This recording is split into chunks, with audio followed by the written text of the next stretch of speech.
What's up everybody, this is Nightwing2303 from KicksOnCourt.com. Today we have my first impression, hands-on first impression of the Nike Kobe 9 Elite. I did a written performance, or not performance, a written first impression when I was at the the unveiling event of the shoe, but at that time I was only able to kind of hold them and not try them on or anything like that, and they had like shoe trees in them and all that kind of stuff, so I couldn't really like inspect them the way that I do when I'm at home. Like this pair here, where like I take everything out and all that kind of good stuff. So with that being said, let's just go ahead and get right into it. Alright guys, so here is the traction. This has no, I took the thing out, the midsole, but this is the traction. It's very, very thin, as you can see, so there's going to be a lot of flexibility. The pattern itself is very pliable. Even with this glow-in-the-dark sole, it shouldn't have a problem on courts unless they're like really dirty or dusty. Dust does stick to this like rubber. So I played in the Phenomenon 4. They had a glow sole. I didn't have an issue really. It was the pattern itself that had problems when it got clogged with dust and things like that. So I think that's going to be like the same thing here. It's multi-directional, so hopefully you guys can see all of that. Sorry about the lighting. But yeah, so whenever you like make a stop, like these things are real sticky. So I think that you'll be good to go. So yeah, I don't think the traction is going to be an issue. However, outdoor hoopers, again, I wouldn't play in these. Like you can see, like this is just really thin. So if you're looking for a shoe that's going to last, this definitely is not it. As far as the cushion is concerned, again, we have a drop-in midsole. This is something that a lot of people, like this piece here, a lot of people get these confused with insoles. An insole is a really thin piece of fabric that's inside of the shoe. So here are two examples. This is an insole, and this is the midsole. So an insole is real thin. The only time when they're thicker is when they're orthotic.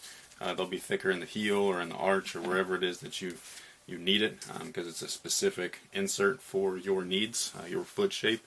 And all that stuff. This though, this is a midsole, so a lot of people are like, hey, can I take this out and put it in another shoe? The answer is no, because that other shoe, unless it's hollow like this, where there's nothing inside of, you know, this shoe, this midsole here.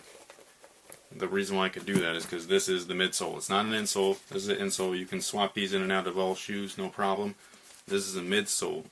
So unless your shoe is hollow, like these guys, the LeBron 11s, Kobe 8s, etc., you can't swap these things out or put these things inside of a normal built shoe. Otherwise you're double stacking midsoles.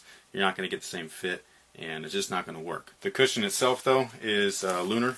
So you have Lunarlon. This is a little bit thicker than the Kobe 8, which I have right here. So this is the Kobe 8 one. It's barely thicker, so you know, my fingers are just above this one. Not anything crazy. However, if you put this one inside of here, you will get just a slightly lower profile feel, and with that you might have a little bit of dead space within the shoe because you're sitting lower than originally intended with this guy here. We also have the LeBron 11 midsole, and they do fit in there. They fit fine.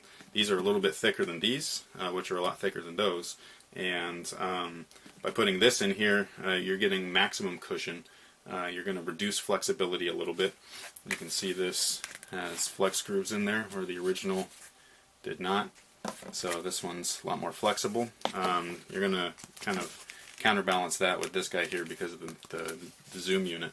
But you're going to get maximum cushion, and it lifts you just a little bit higher than this one. So like this one, now you sink in a little bit.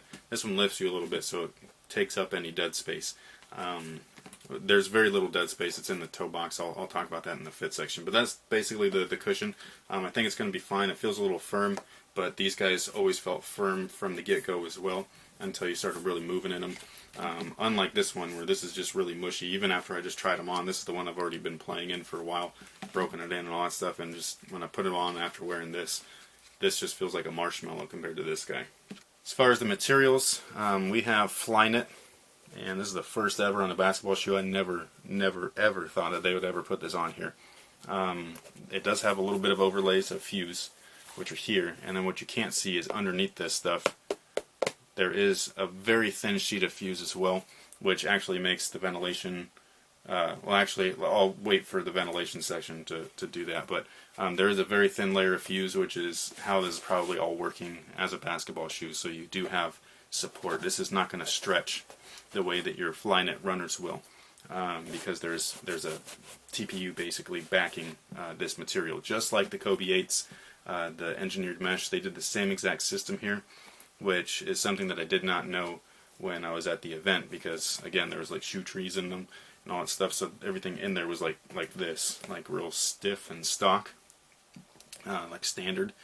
So I couldn't take everything out and kind of move it and all that stuff. So, but yeah, there is fuse underneath there, and you have a Pro Combat like tongue, which feels great. I love Pro Combat, or not Pro Combat. I'm sorry, it's like a torch, like the Kobe 5s. Kobe 5s have the torch tongue. This is just more of a diamond shape than a hexagon shape. But I love their torch material. Sorry about that. You have a hollowed out midsole, rubber outsole, and then you have carbon fiber pieces. There is no shank though, which is something that does kind of worry me. So like right here, there's just no real torsional support. So it reminds me of the Air Jordan 2011, and you know, that one didn't have like the best midfoot torsional support, even though they had the carbon fiber in the midsole itself, like the one that you put in. So we'll see how it goes, but I do think that the heel clips in the back are going to contain your foot so they don't slide back and forth, which is what a heel cup does. It just cups it versus contains it. So it's just a different way, same concept, but different way of doing it. There is still a small cup in the back. It is TPU, so it's not as strong. There might be something else, but I'm pretty sure it's like a thin TPU. So not as strong as carbon fiber, but it'll still get the job done and keep you locked into the shoe so that your heel's not sliding around, which is what that ankle support actually is. So this will move with you, and this part won't. This will keep you in, locked into the shoe. As far as their overall fit, they do fit true to size. However, there's a little bit of dead space in the toe right here. I have just barely enough room. I probably could have gone down half a size, especially with how like thin and flexible this rubber is, like how soft and everything, so it probably wouldn't have hurt my toes or anything like that. But they, in my opinion, they fit true size, especially when laced up and everything. I just feel like there's a little bit of dead space up here, which is something I don't like. But you know, maybe that'll change once I'm playing in them. I'm not really sure. These things, like when you try them on, it can be different from when you're playing in them and all that stuff. Once you break them in and all that kind of stuff. So just initial first impression. Just want to get that clear. This is just first thoughts, not actual facts of performance. Is that they feel like there's a little bit of dead space up in the toe. You guys are probably wondering about this whole collar piece here, and it is Flyknit, but it's just a sock, so you know it'll move with you and all that stuff. It basically gives you a placebo effect where you have something wrapping around your ankle, so you think you're more secure, so you're going to be more secure doing any of your moves. So it's going to make it so that you don't hesitate. Does it actually, you know, secure you better or perform better than any other high top? I don't know. I mean, it's going to move with you, so it'll play like a low, but give you the feeling of wearing a high, and that's exactly where that whole placebo thing comes in, where your brain is telling you you're wearing a high top, so don't worry, you're safe, and you're going to do reckless stuff and things like that. Not reckless to where you're going to get injured, but just you'll play a little bit more freely than you would if maybe you were wearing something in a low and you're thinking to yourself, hey, I'm in a low, I might want to be careful. So, but yeah, I play in highs, lows, mids. It doesn't matter with me.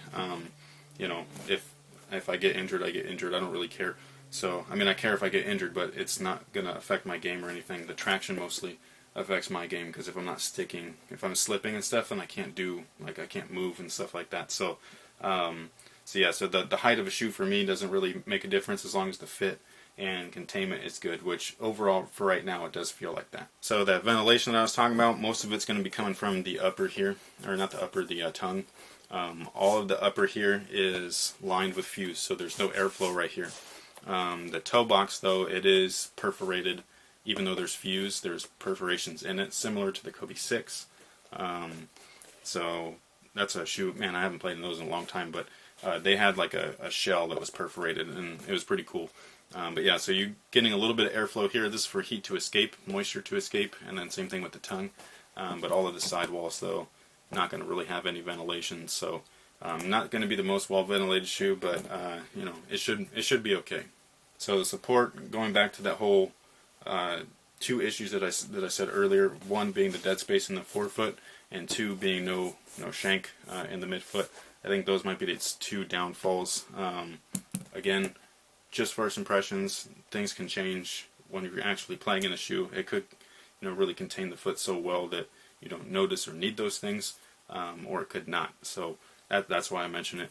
And other than that, though, I think that most of the support's going to be fine. That midfoot lockdown felt great. Forefoot, again, a little bit of, like, you know, inside dead space issue right here at the top where the flex point is. And then the heel, obviously, the back of the shoe is so tall that you're definitely going to be locked into this section. So as long as your forefoot's not sliding around, I think it'll be okay. So anybody that just wants to see the shoe without me blabbing, here we go. So there's that. These represent his stitches, or the sutures or whatever from his injury. This was a add-on that they did after they actually designed the shoe. He got injured after the shoe was already completed and final design and all that stuff. So, which I find interesting.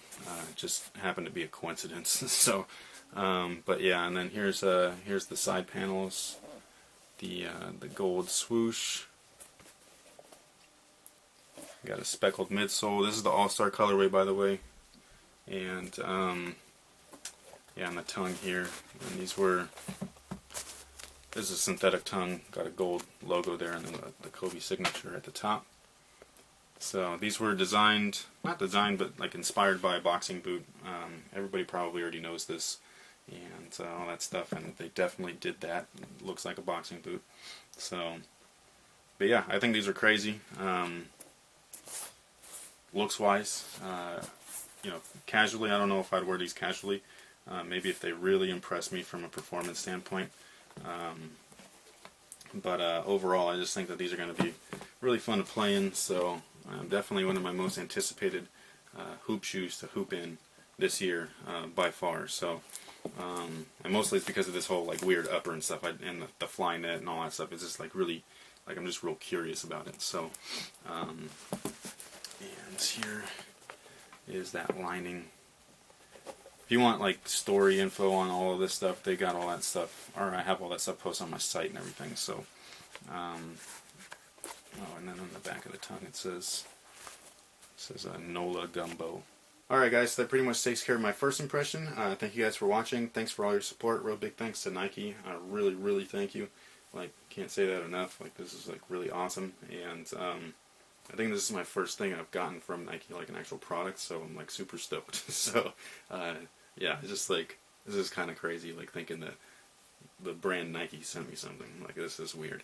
So, but yeah, thank you guys for watching. Stay tuned for the performance review, and until next time, guys, have a good one.